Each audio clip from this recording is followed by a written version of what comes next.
Olá, seja muito bem-vindo ao nosso canal. Todos nós, em algum momento, já sonhamos em caminhar pelas mesmas ruas que Jesus caminhou, em tocar as águas do mar da Galileia, em sentir o sol de Jerusalém. Mas sejamos sinceros, para a maioria de nós, essa viagem é um sonho distante, quase como planejar um fim de semana em Marte. E se eu te dissesse que a verdadeira jornada, aquela que pode transformar a maneira como você lê os evangelhos para sempre, não exige um passaporte, mas simplesmente a sua imaginação? E se eu te dissesse que, mesmo quem vai para a Terra Santa hoje, muitas vezes faz uma visita a uma espécie de parque temático espiritual. Eles veem os lugares, mas não enxergam o mundo que existia ali. Hoje vamos fazer algo diferente. Vamos embarcar em uma máquina do tempo. Vamos fazer um mochilão literário, guiado por um dos maiores historiadores do século XX, Henri Daniel Hopes, em seu livro extraordinário A Vida Diária nos Tempos de Jesus. Vamos reconstruir, peça por peça, o mundo que Jesus vivia, no qual Jesus vivia. Sentir o cheiro do pão assando, ouvir as discussões do mercado, sentir a poeira da estrada. Vamos entender não só o que aconteceu, mas por que aconteceu. Por que a mulher samaritana se chocou quando Jesus pediu água? Por que os fariseus se escandalizaram com um punhado de espigas colhidas em um dia de sábado? Para responder a isso, precisamos entender a pergunta para a qual a vida de Cristo foi a resposta. E a primeira pista para desvendar este mistério está debaixo de nossos próprios pés, no próprio mapa. E prepare-se, porque a primeira coisa que vamos descobrir é que até o nome do lugar é uma reviravolta de roteiro digna de cinema. Quando pensamos nessa terra, qual é o primeiro nome que vem à mente? Palestina, certo? A gente abre o mapa, aponta para aquele modesto retângulo no Oriente Médio, espremido entre a África e a Ásia, e diz: é aqui, a Palestina. Parece óbvio. Porém, nos tempos de Cristo, ninguém que morava ali chamava sua própria terra de Palestina. É como descobrir que os vikings nunca usaram capacetes com chifres. Uma daquelas verdades que nós assumimos e a história vem e vira de ponta cabeça. A palavra Palestina não aparece na Bíblia. O que aparece cerca de 15 vezes no Antigo Testamento é uma referência aos palestinos. Mas esses palestinos não são o povo de Israel, são os filisteus. Os filisteus eram parte de uma confederação misteriosa de invasores conhecida como os Povos do Mar, que chegaram na região por volta do século XII a.C., aterrorizando impérios vindos do mar enquanto os hebreus vinham do deserto. Dois povos chegando para conquistar a mesma terra quase ao mesmo tempo. É um faroeste bíblico. E o nome pegou por quê? Simples. Quem se tornou o dono do mapa cultural do mundo antigo? Os gregos. E depois, os romanos.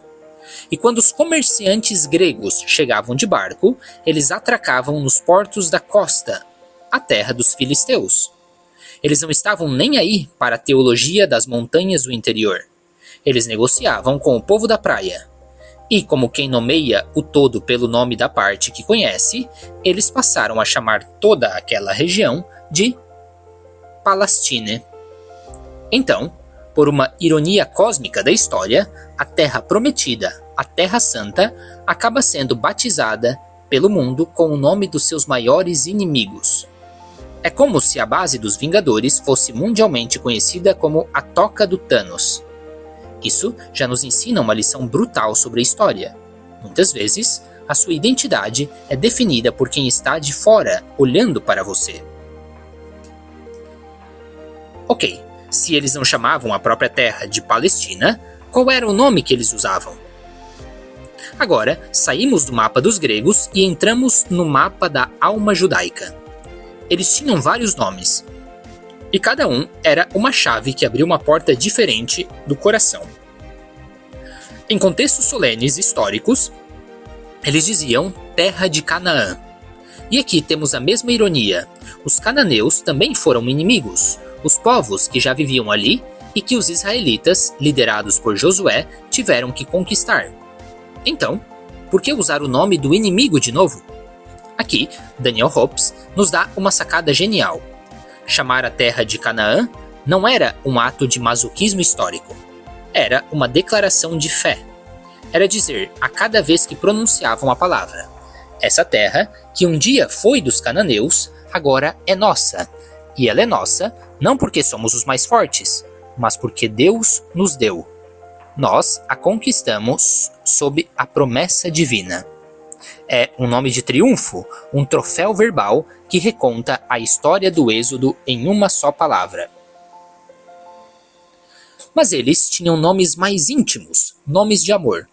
Eles a chamavam de Terra Prometida, lembrando a aliança com Abraão, chamavam de Terra Santa, reconhecendo que aquele chão era sagrado, e talvez o nome mais poderoso e mais bonito de todos, especialmente para os judeus exilados longe de casa, era simplesmente Haaretz, a terra. Só isso, a terra, como se não houvesse outra terra. Todo o resto do planeta era o exterior, o exílio. Mas Haaretz era o centro do mundo, o lar da alma, o único lugar que realmente importava. Não é um nome geográfico, é um nome existencial.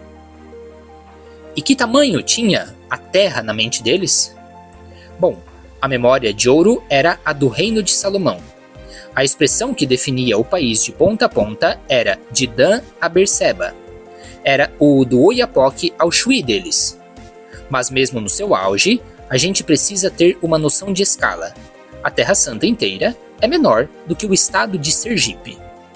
São Jerônimo, que viveu lá por muito tempo, calculou a distância de norte a sul como sendo mais ou menos a distância de Florença a Roma. Um bom andarilho podia cruzar o país inteiro em uma semana. Uma viagem de Nazaré, na Galileia, até Jerusalém, na Judéia, levava uns 2 dias de caminhada. E aqui está o grande paradoxo da Terra Santa. Algo que São Jerônimo sentiu na pele. A desproporção absurda entre a sua insignificância física e a sua imensidão espiritual. É um grão de areia no mapa do mundo, mas é um continente na alma da humanidade. E essa pequenez, essa intimidade com a Terra, gerou um amor profundo. Como diz Daniel Hobbes, este amor transborda em livros inteiros da Bíblia, como os Cantares de Salomão. A paisagem não é só cenário, ela é um personagem. Uma paisagem que o autor descreve com uma beleza de tirar o fôlego. Ele diz que o perfil das colinas tem uma pureza de desenho que só se compara à de Atenas. Ele fala de uma harmonia secreta que faz a mente se voltar para a eternidade. É o que podemos chamar de uma paisagem teofânica, uma paisagem que revela Deus. Mas essa beleza esconde um segredo violento, uma reviravolta geológica que explica tudo. Pela sua geologia básica, de rocha calcária, a Terra Santa deveria ser um lugar um pouco monótono, árido, bom somente para criar cabras. Uma paisagem de colinas secas e muitos buracos, o que aliás explica a abundância de cavernas na Bíblia. A caverna onde Davi se escondeu, a caverna estábulo onde Jesus nasceu, a caverna túmulo onde foi sepultado, a geologia e a teologia se encontrando em uma gruta. Mas o fato é que a paisagem de Israel não é monótona. É uma terra de contrastes brutais e espetaculares. Em poucas horas, você sai de um lago paradisíaco e chega num deserto que parece Mordor, de O Senhor dos Anéis. Mas como isso é possível? Isso é possível porque, há milhares de anos, um cataclismo aconteceu. A terra não foi suavemente erodida, ela foi rasgada ao meio. Pense em uma folha de papel. Uma força imensa empurrou essa folha do oeste para o leste. Ela primeiro dobrou, depois subiu e depois rasgou. De norte a sul, uma fenda gigantesca se abriu, e o chão no meio dela simplesmente desabou. Essa ferida na face do planeta, que hoje os geólogos chamam de Grande Vale do Rift, ou Fenda Sírio-Africana, é o segredo da Terra Santa.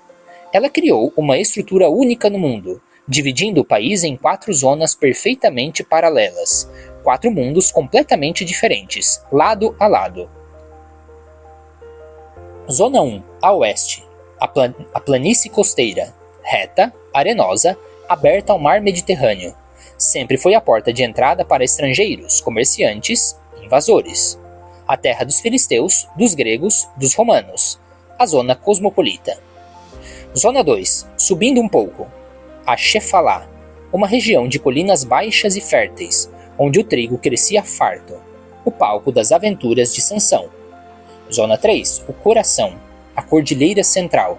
O espinhaço do país, uma região montanhosa e isolada que forma a fortaleza da fé judaica, o lugar da resistência, da pureza. E a Zona 4, o leste, o abismo, a grande fenda chamada de Gor, uma depressão brutal, o ponto mais baixo da superfície da Terra. Um lugar de calor extremo, de paisagens alienígenas, o lugar do juízo divino. E o mais incrível é que a Zona 3, o espinhaço do país, o coração de Israel, também é dividido em 3 partes. É como uma nação dentro da nação, uma guerra civil escrita na pedra. E entender essa divisão é a chave para compreender 90% das tensões sociais no tempo de Jesus. Ao sul, temos a Judéia, árida, rochosa, austera, uma terra que não te dá nada de graça. O autor, Daniel Hopes, a descreve como monótona como um cântico de sinagoga, mas bela com seus horizontes infinitos. É a fortaleza da fé, o lugar da lei, da pureza, do templo em Jerusalém. É o reino dos paladinos da fé. Ao norte temos a Galileia, o completo oposto. Colinas verdes, bem irrigadas, férteis, a terra de Jesus, vista pelos alteros homens da Judéia como um lugar de caipiras, de gente rústica, meio relaxada na observância da lei.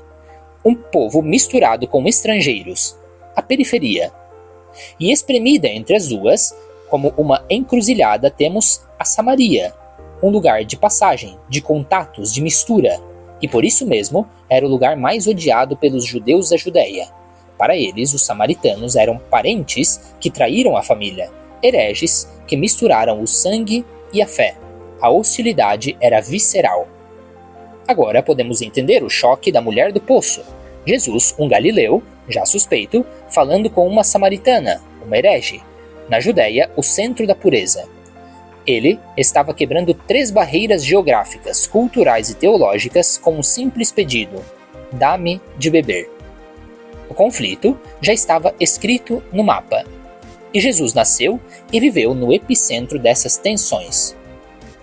Mas nós ainda não descemos ao lugar mais estranho e dramático de todos. Nós só olhamos para a beira do abismo. No próximo vídeo, vamos descer até a grande fenda, o Gor. Vamos seguir o curso do único rio de verdade da Palestina, o Jordão, desde seu nascimento quase pagão, passando pelo paraíso do Mar da Galileia, até a sua morte no lugar mais baixo e estéril do planeta,